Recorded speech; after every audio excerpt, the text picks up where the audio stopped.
Shaddad তার সময়কালের নবীর কথা শুনে নবী তাকে যখন আহ্বান করেছেন তাওহীদের পথে, ঈমানের পথে আসার জন্য, তখন কি পাবেন সে বিনিময় জানতে চাইলে যখন জান্নাত পাবেন শুনেছেন, তখন শাদ্দাদ নাকি নিজে নিজে জান্নাত তৈরি করেছেন। অনেক বছর ধরে তার বিভিন্ন বিবরণের কথা শোনা হয়, লোকমুখে প্রচলিত আছে, এবং সেই জান্নাতে প্রবেশ করার আগে সে ধ্বংস হয়েছে ইত্যাদি ইত্যাদি। এইটি একেবারেই অপ্রমাণিত একটি কাহিনী, যেটি বিভিন্ন ইসরায়েলি বা ইহুদিদের বর্ণিত বিভিন্ন বর্ণায় পাওয়া যায়।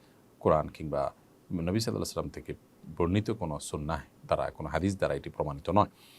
এজন্য শাদ্দাদের জান্নাত নির্মাণ, জান্নাতে প্রবেশ করার যে কাহিনী, এটি একেবারেই অবান্তর এবং অবাস্তব। এ বিষয়ে অনেক বড় বড় মুহাদ্দিসগণ মন্তব্য করেছেন, অনেক বড় ইতিহাসবিদগণ মন্তব্য করেছেন, এবং আমাদের দেশে মারকাজুদ দাওয়াহ আল ইসলামিয়া, একটা ইসলামী গবেষণা প্রতিষ্ঠান, সেখান থেকে প্রকাশিত যে গবেষণা পত্রিকা আল কাউসার, সেখানেও এ বিষয়ে লিখেছেন তারা যে এটি সম্পূর্ণই ভিত্তিহীন একটি ঘটনা, যদিও এটি আমাদের কাছে বেশ পপুলার এবং জনপ্রিয় একটি ঘটনা।